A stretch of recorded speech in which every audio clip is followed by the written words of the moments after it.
Too busy for a full movie but hate missing out on the best parts?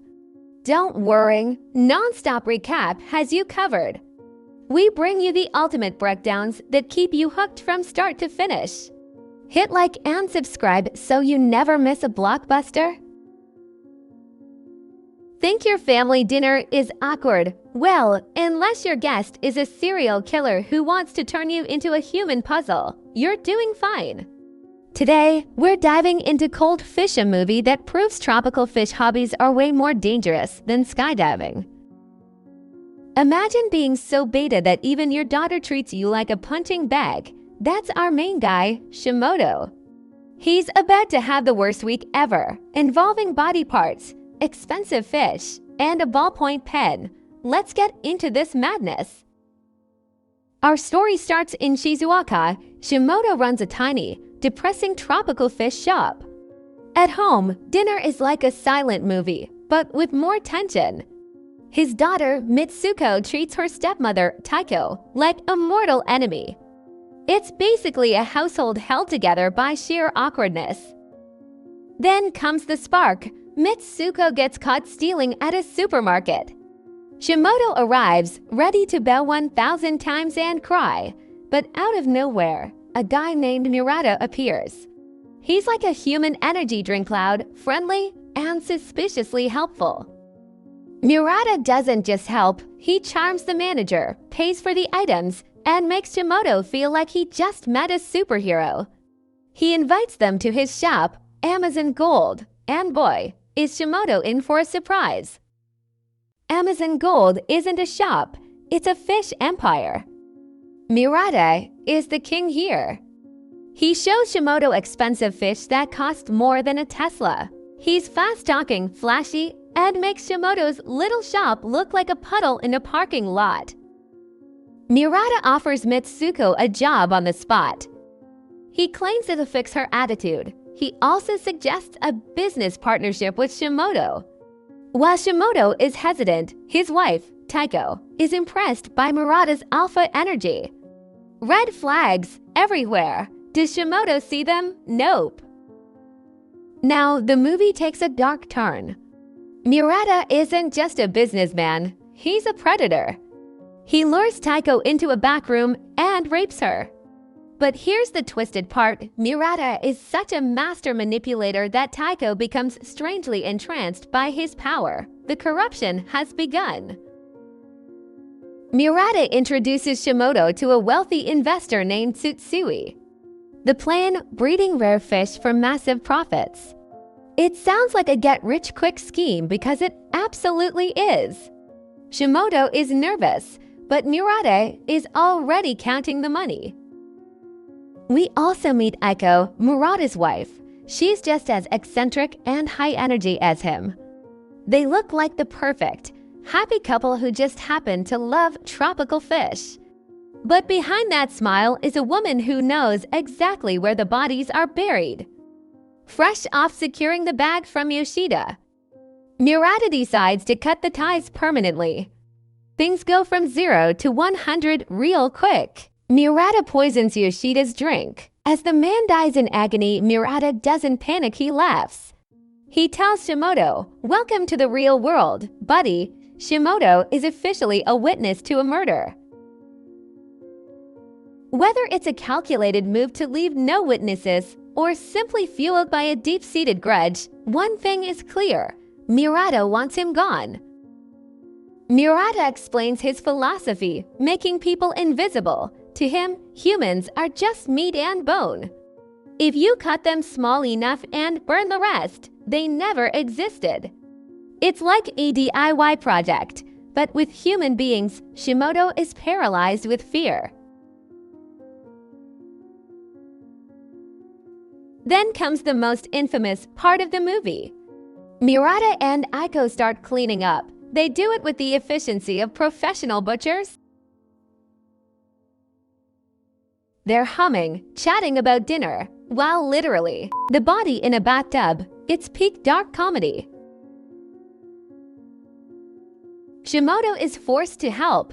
He's gagging, crying, and holding the trash bags. Murata mocks him, calling him weak. This is the moment Shimoto's soul starts to leave his body. He's no longer a fish shop owner. He's an accomplice to a serial killer. They drive to a river in the middle of the night to dump the invisible parts. Murata talks about life and power while tossing bags into the water. It's the most horrific road trip in cinematic history. Shimoto realizes there is no way out. After Yoshida pulls a total vanishing act, a group of suit-wearing thugs decides to pay the Murata household a little visit. The vibe, let's just say intense, is an understatement. Despite the heavy breathing and the will-break-your-legs energy, Murata sticks to his guns, swearing he hasn't seen a hair on Yoshida's head. But Murata isn't just a liar. He's a creative director. He scripts a whole drama on the fly, forcing poor Shimoto to play the lead, the story. Yoshida apparently took a fat stack of cash and went on an unannounced vacation. But here's the real kicker. While Murata is out there playing 4D chess with the mob to save their skins, his wife is busy, having a very intimate private party in the next room with one of the shop employees. Talk about a household with zero chill and even less loyalty. Believe it or not, the mob actually buys it. Hook, line, and sinker. Murata's BS is apparently so convincing that the thugs decide they've heard enough. They pack up their tough guy attitudes and head for the exit, probably thinking Yoshida is currently living his best life on a tropical beach with a suitcase full of stolen cash. A detective starts poking around. He knows Murata is sus. He tries to get Shimoto to talk, but Shimoto is too terrified. Murata has his eyes and his fish everywhere. Aiko clearly doesn't believe in loyalty. This time, she's hooking up with Tsutsui, her husband's own friend. They head to his place for some private time. But here's where it gets truly bizarre. They actually invite Tsutsui's driver into the room just to watch. Talk about an awkward front row seat to a complete disaster. But the party ends abruptly. Tsutsui, apparently trying way too hard to be a marathon man, overdoses on energy drinks to keep the spark alive. His heart basically says, "I'm out," and he drops dead right in the middle of the act. Death by caffeine and bad decisions, definitely not the glorious exit he had in mind. Now the Muratas have a fresh corpse and a very traumatized witness, the driver. Murata, being the problem solver he is, decides they can't have any loose ends. Fearful that the driver might run to the cops, they decide to silence him permanently. Poor guy, talk about being in the wrong place at the absolute worst time. With two bodies on their hands, the Muratas go back to their favorite hobby, evidence disposal. It's time for some gruesome DIY butchery as they start both victims to make sure they vanish forever. After turning the bodies into ash, our lovely trio heads to the river for the final cleanup. But Murata just can't help himself. He keeps poking the bear, hurling insults at Shimoto and disrespecting his wife and daughter. It's a toxic road trip from hell, and Shimoto is clearly reaching his boiling point. Then things go from bad to absolutely depraved. Murata forces Shimoto to get intimate with his wife, Aiko, right in front of him. And the kicker, both Murata and Aiko are actually enjoying the show. It's a sick, twisted power play designed to break Shimoto's spirit once and for all. But they might have pushed him a little too far. And snap, Shimoto finally hits his limit. Forget guns or knives, he goes full John Wick and jams a pencil right into Aiko's neck before turning his fury on Murata. He just keeps stabbing and stabbing. Pro tip, never push a quiet man to the point where he starts looking at stationery as a weapon. Aiko and Murata is still alive somehow, but here's the truly chilling part. As Murata is being ventilated by a pencil, Aiko doesn't scream for help. Instead, she watches her husband die with a creepy, satisfied smile. Back at the cabin, the power dynamic has completely flipped.